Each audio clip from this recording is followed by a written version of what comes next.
Meu nome é Júlia Mendes, tenho 32 anos, e aprendi que o preconceito de classe pode destruir um casamento antes mesmo da cerimônia terminar. Quando minha sogra gritou na frente de 200 convidados que eu era apenas uma empregadinha que havia enganado o filho dela.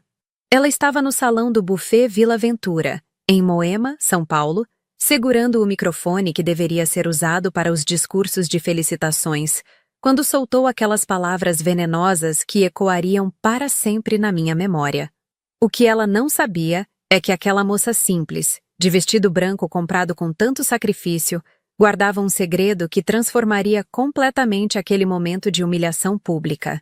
E quando o mestre de cerimônias pegou o microfone de volta e leu em voz alta quem eu realmente era, o silêncio que tomou conta daquele salão foi mais ensurdecedor que qualquer grito.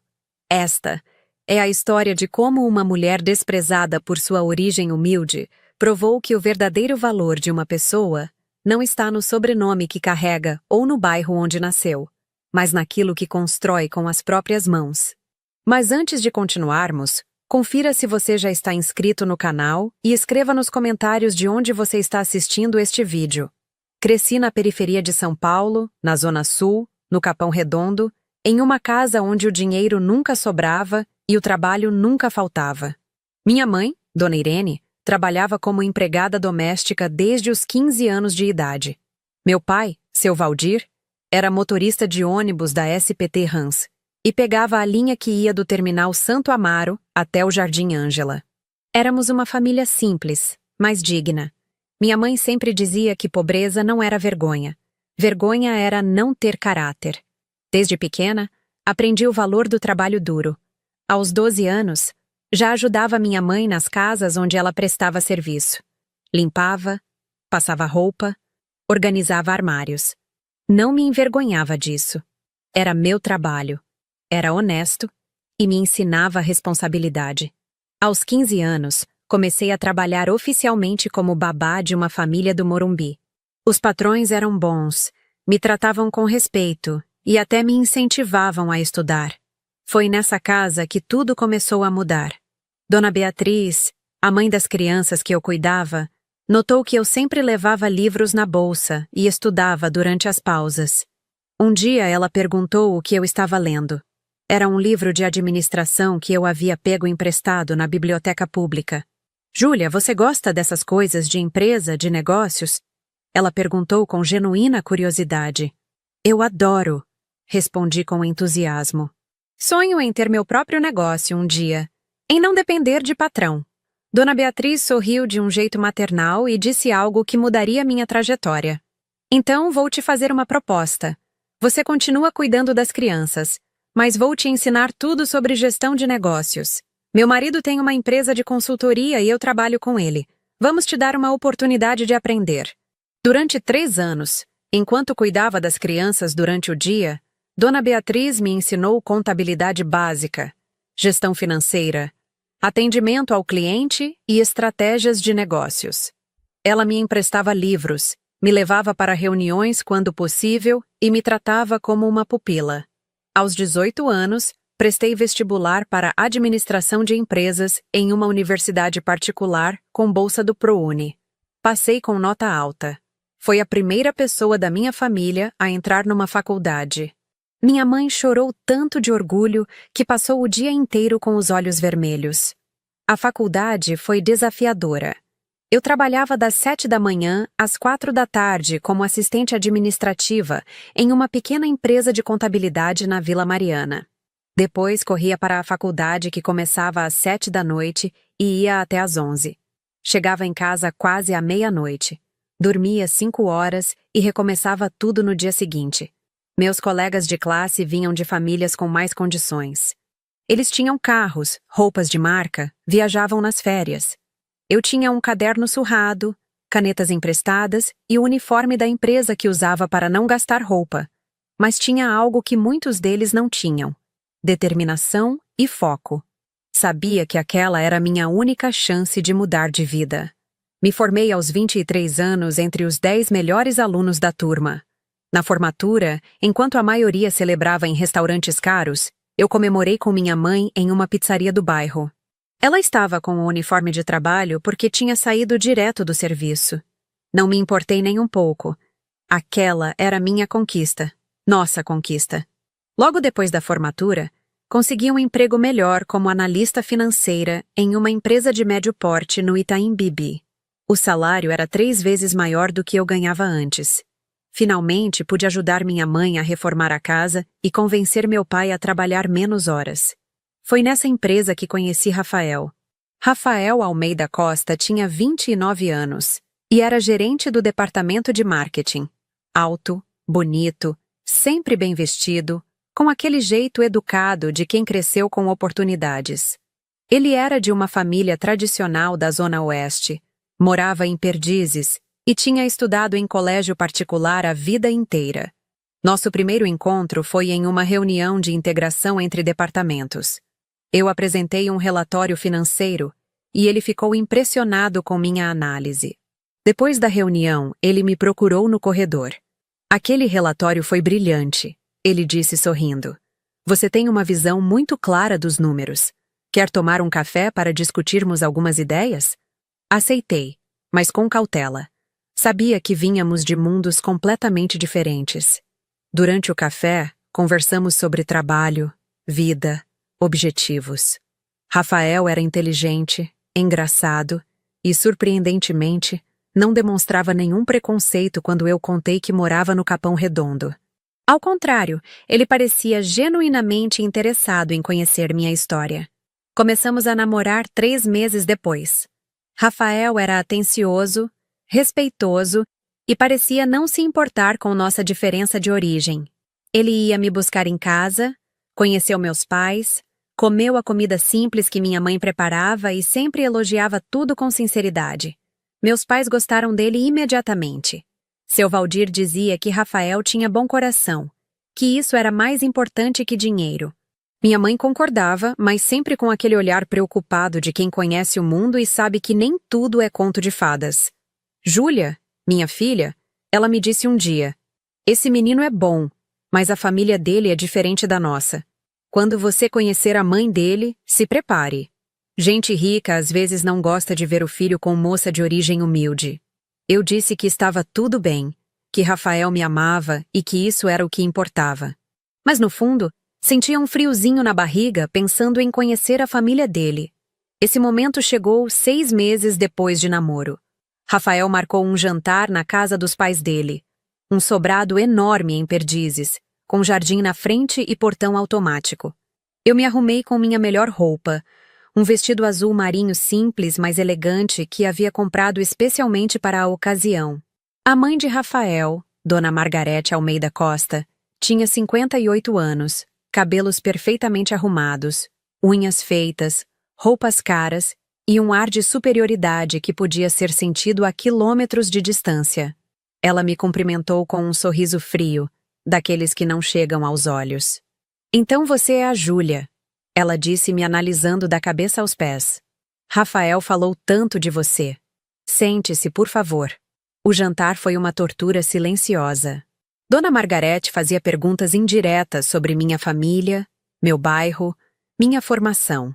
Cada resposta minha era recebida com um sorriso condescendente e um olhar de desaprovação mal disfarçada. Ah, sua mãe é empregada doméstica. Que interessante. E trabalha onde? Ah, o Capão Redondo, eu ouvi falar. Deve ser bem diferente daqui. Faculdade com bolsa, que esforçado da sua parte. O pai de Rafael, Senhor Antônio, era mais cordial, mas também distante. Fazia perguntas educadas sobre meu trabalho, mas claramente não estava interessado nas respostas. Quando saímos de lá, Rafael percebeu meu desconforto.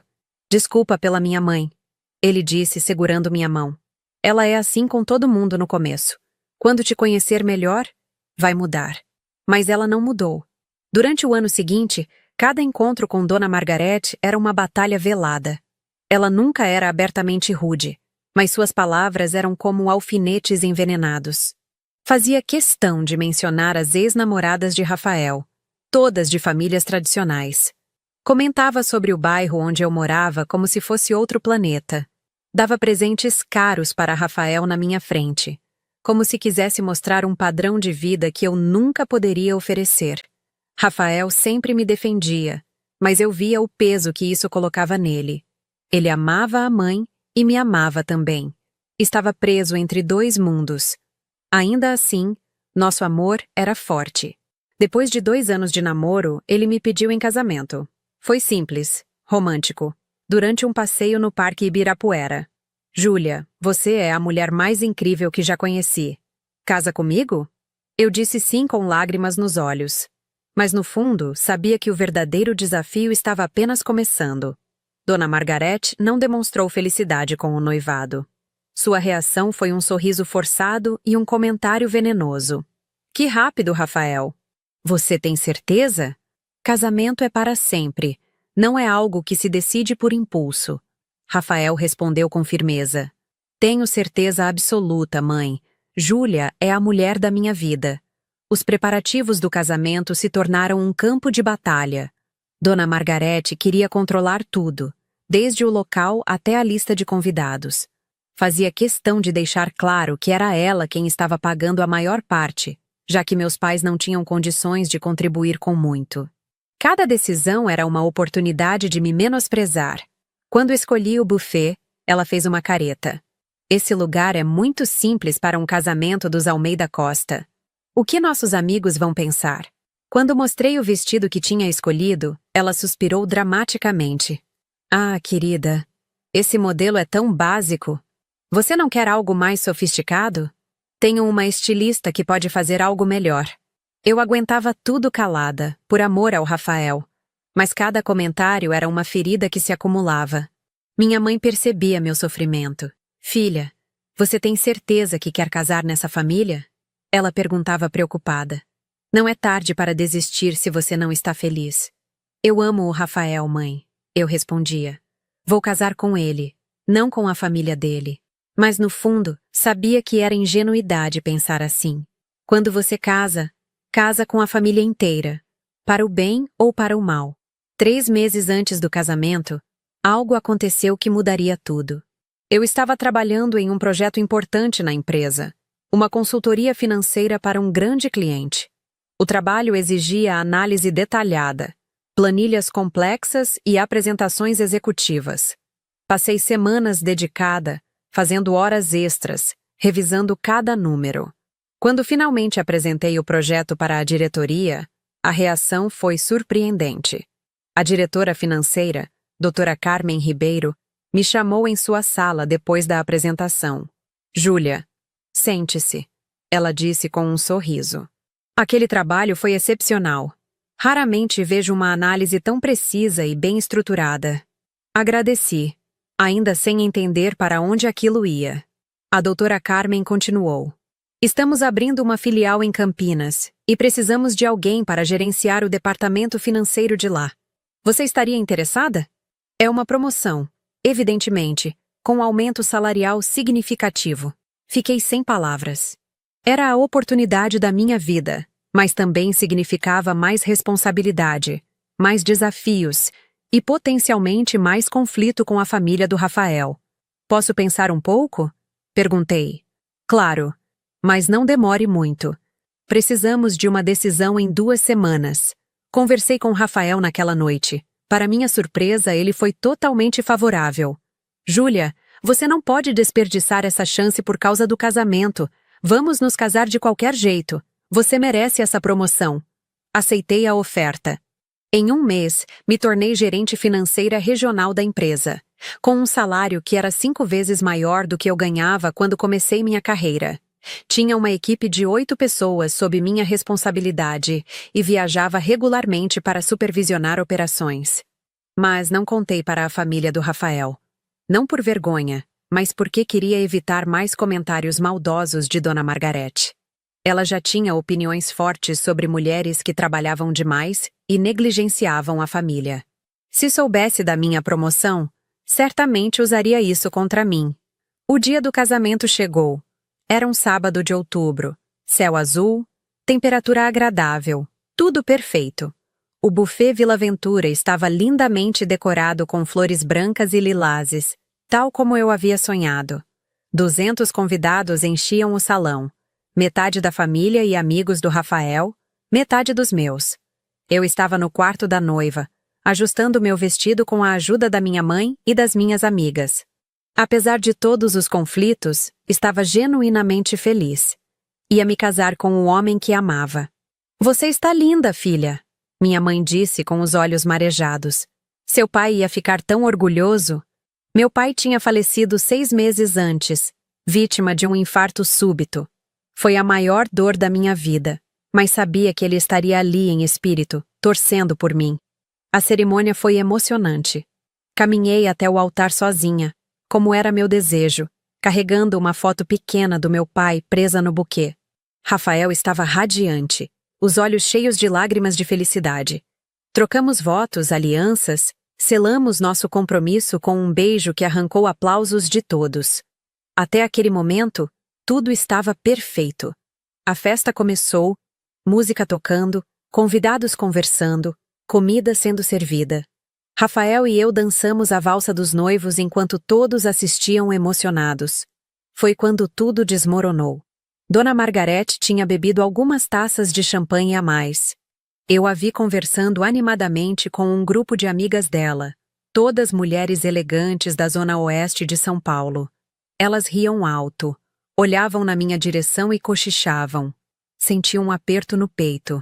De repente, Dona Margarete se levantou e caminhou até o palco onde estava o mestre de cerimônias. Ela pegou o microfone das mãos dele antes que alguém pudesse impedir. Com licença, com licença. Ela disse batendo no microfone para chamar atenção. Eu gostaria de fazer um discurso. A música parou. Todos os olhares se voltaram para ela. Rafael ficou pálido ao meu lado. Mãe, não. Ele começou a se levantar, mas eu segurei seu braço. Deixa, sussurrei. Vamos ver o que ela tem a dizer. Dona Margarete limpou a garganta teatralmente. Quero agradecer a todos por estarem aqui neste dia especial. Mas também preciso falar uma verdade que está engasgada na minha garganta há muito tempo. Meu coração acelerou. Ela continuou, a voz cada vez mais alta e descontrolada. Meu filho, meu Rafael querido, foi enganado por uma oportunista. Essa moça, ela apontou para mim com desprezo. Não passa de uma empregadinha do Capão Redondo que viu uma chance de subir na vida às custas da nossa família. Um silêncio constrangedor tomou conta do salão. As pessoas começaram a murmurar.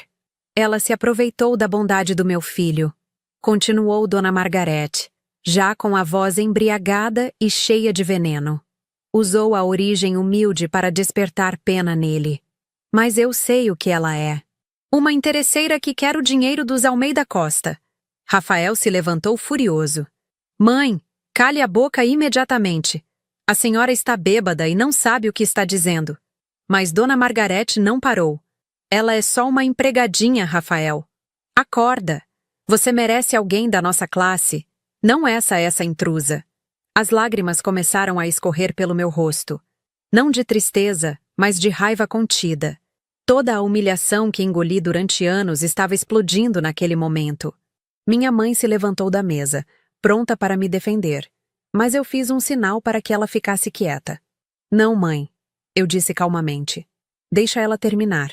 Dona Margarete, satisfeita com minha aparente submissão, continuou seu discurso venenoso. Vocês todos aqui, ela gesticulou para os convidados, precisam saber quem essa moça realmente é. Uma pobretona que enganou meu filho com falsas promessas de amor. Foi nesse momento que o mestre de cerimônias, um senhor de 50 anos chamado Ademir, que eu havia contratado pessoalmente, aproximou-se dela. Dona Margarete, com todo respeito, mas a senhora precisa devolver o microfone. Ela resistiu, mas ele foi firme e conseguiu tomar o microfone de volta. Então ele se virou para os convidados e disse algo que eu não esperava. Acho que todos aqui merecem conhecer a verdadeira história da noiva. Meu coração disparou. Rafael me olhou confuso. Júlia, o que está acontecendo? Eu não disse nada. Apenas segurei sua mão e esperei. O mestre de cerimônias abriu um envelope que estava no púlpito. Antes da cerimônia, ele explicou. A noiva me pediu para fazer um anúncio especial caso algo desagradável acontecesse durante a festa. Parece que chegou esse momento. Dona Margareth tentou interromper, mas várias pessoas a seguraram. Júlia Mendes, ele continuou lendo o papel. Aos 32 anos de idade, é graduada em Administração de Empresas pela Universidade Presbiteriana Mackenzie, concluída com honras e bolsa integral. Eu tinha colocado minha própria formação naquele envelope como precaução. Mas havia mais. Atualmente, ele continuou. Ocupa o cargo de gerente financeira regional da empresa Soluções Corporativas Avançadas, sendo responsável pela gestão de operações em 3 estados e supervisionando uma equipe de 23 profissionais. O salário mensal dela, ele fez uma pausa dramática, é de R$ 27 mil. O silêncio no salão era absoluto. Até as crianças pararam de correr. Além disso, ele prosseguiu.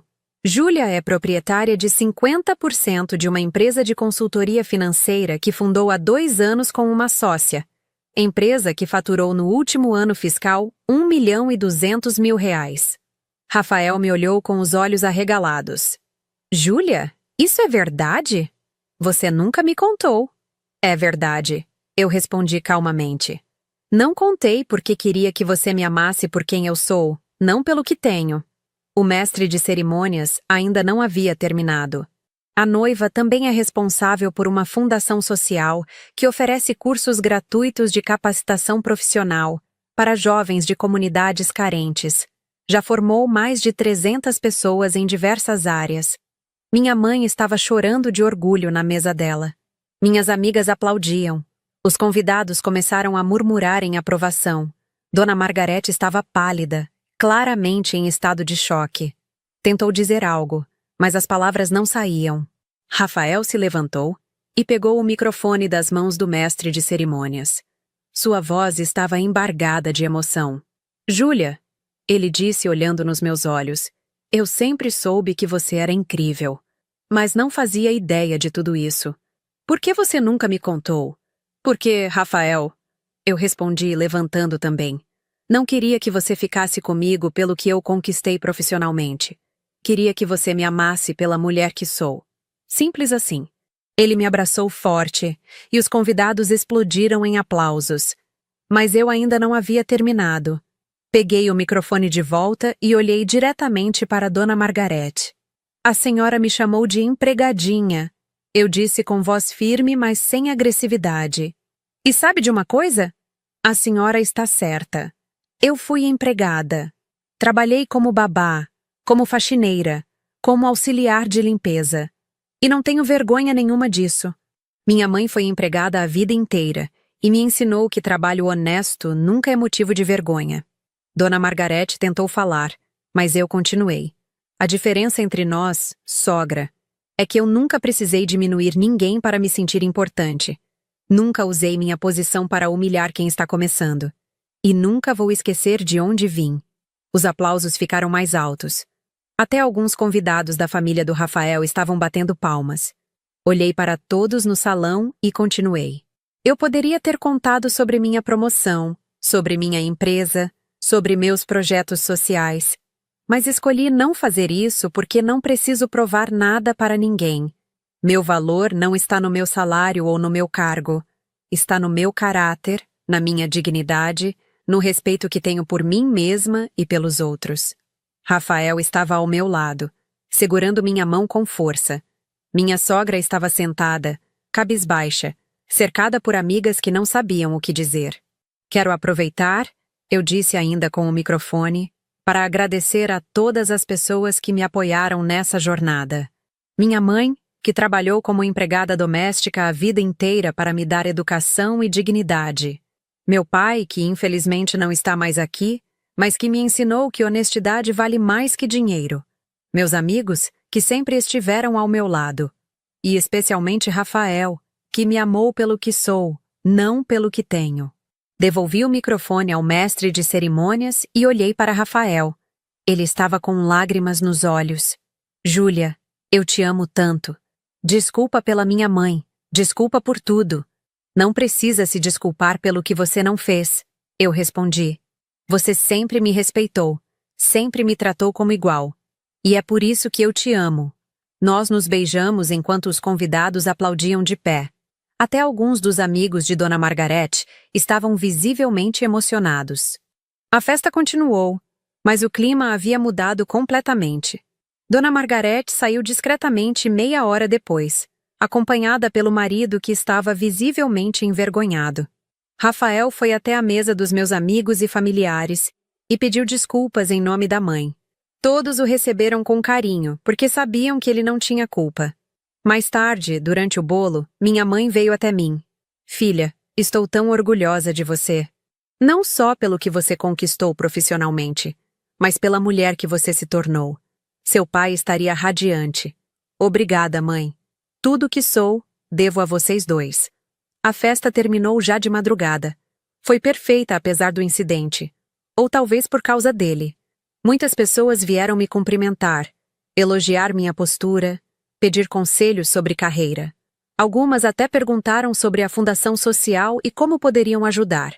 No final da noite, quando estávamos indo embora, o mestre de cerimônias veio se despedir. Dona Júlia, ele disse sorrindo, em 30 anos fazendo casamentos, nunca vi algo assim. A senhora foi magnífica. Obrigada, Ademir. E obrigada por ter lido aquilo na hora certa. Eu sabia que poderia precisar. Ele respondeu.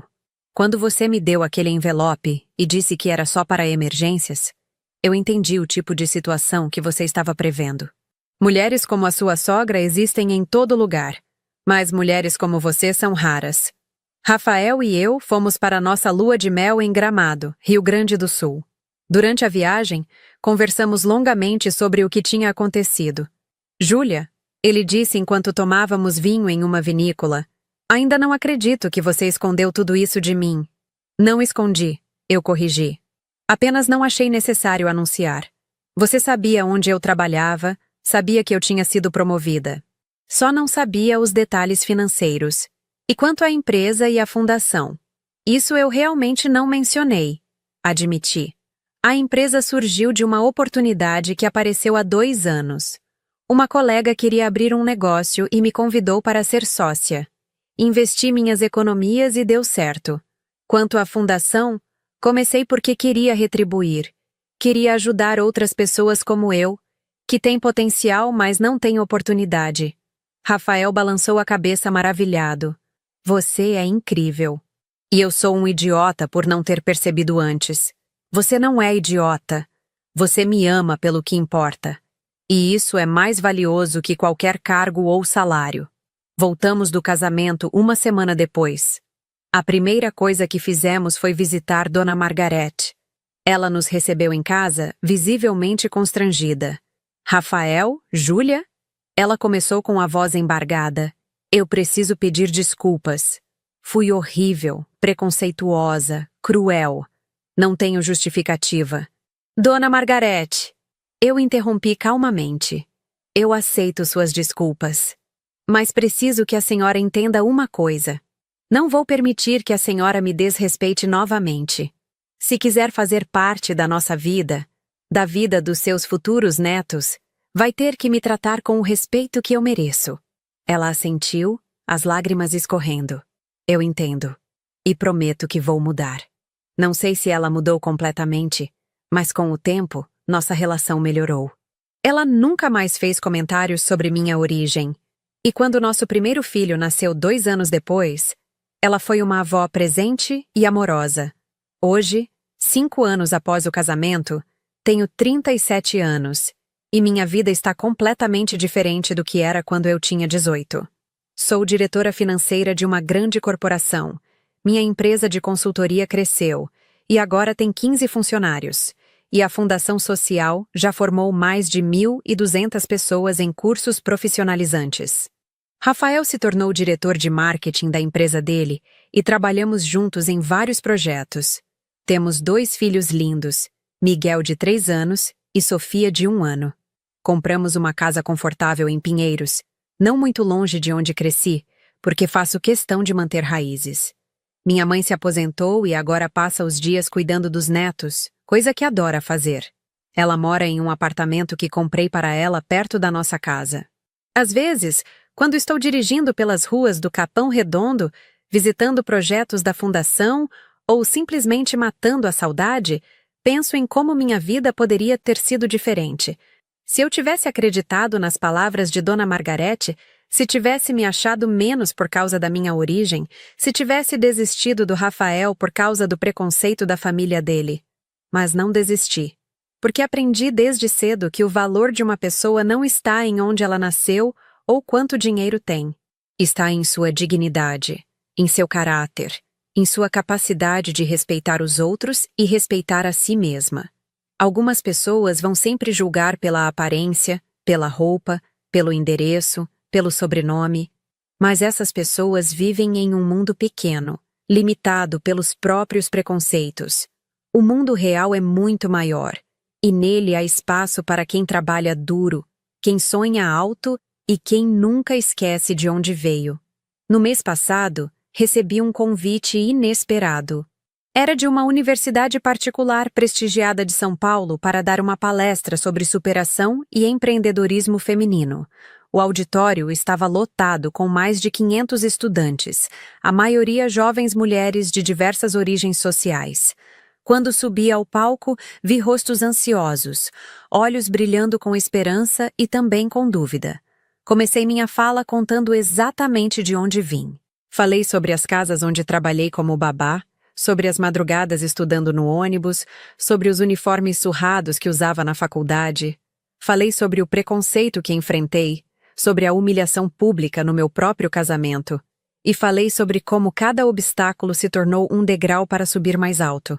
No final da palestra, uma menina de uns 19 anos levantou a mão timidamente.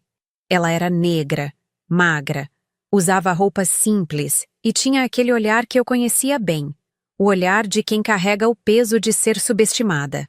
Doutora Júlia, ela perguntou com a voz tremendo. Eu trabalho como empregada doméstica para pagar minha faculdade de administração.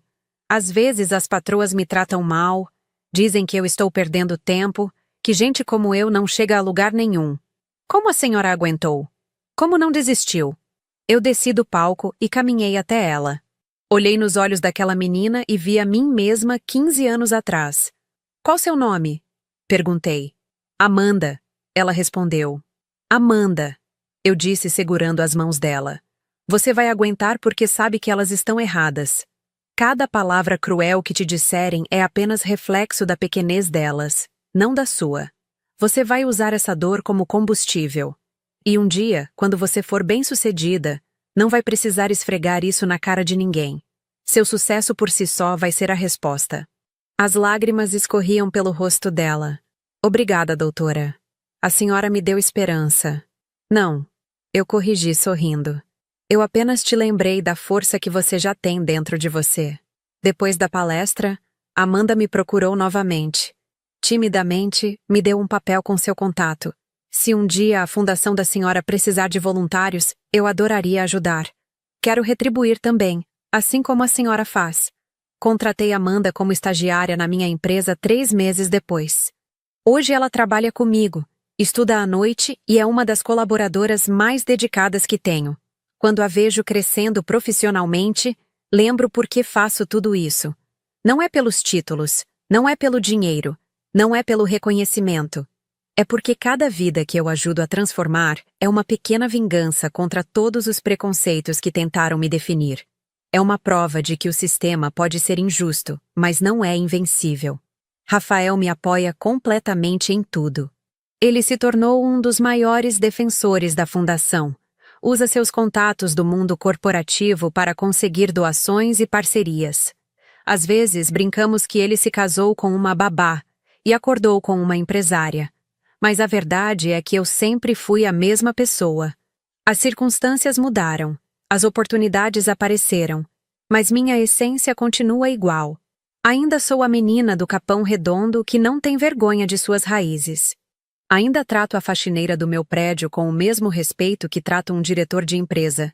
Ainda paro para conversar com o porteiro, com a moça do caixa do supermercado, com o motoboy que entrega comida, porque sei que por trás de cada uniforme, de cada trabalho simples, existe uma pessoa com sonhos, histórias e potencial. Dona Margarete, com o tempo, se tornou uma das apoiadoras da fundação. Não sei se foi por remorso genuíno ou por pressão do filho, mas ela começou a fazer doações regulares e até participou de alguns eventos. Certa vez, durante um almoço de família, ela me disse algo surpreendente. Júlia, eu errei muito com você. Fui criada em um mundo onde as pessoas eram julgadas pelo sobrenome e pela conta bancária. Mas você me ensinou que isso é vazio. Meu filho é mais feliz com você do que seria com qualquer uma daquelas moças de família tradicional que eu tanto queria para ele. Obrigada por me fazer enxergar isso. Não foi um pedido de desculpas perfeito, mas foi sincero. E às vezes é isso que importa. A capacidade de reconhecer os erros e tentar ser melhor. Aceitei com um sorriso e seguimos em frente. A vida é curta demais para guardar rancor. Recentemente, voltei à casa onde trabalhei como babá aos 15 anos. Dona Beatriz, aquela que me ensinou os primeiros passos da administração, continua morando lá. Ela tem 72 anos agora, mas continua lúcida e ativa. Quando toquei a campainha, ela abriu a porta e seus olhos se encheram de lágrimas. Júlia, minha menina, entre. Como você cresceu? Tomamos chá na mesma cozinha onde ela me ensinava sobre gestão financeira enquanto eu preparava mamadeiras para as crianças. As crianças que cuidei já são adultas agora. Uma é médica e a outra advogada. Júlia! Dona Beatriz disse segurando minha mão. Você não imagina o orgulho que sinto.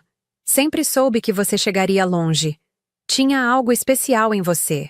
Uma determinação que poucas pessoas têm.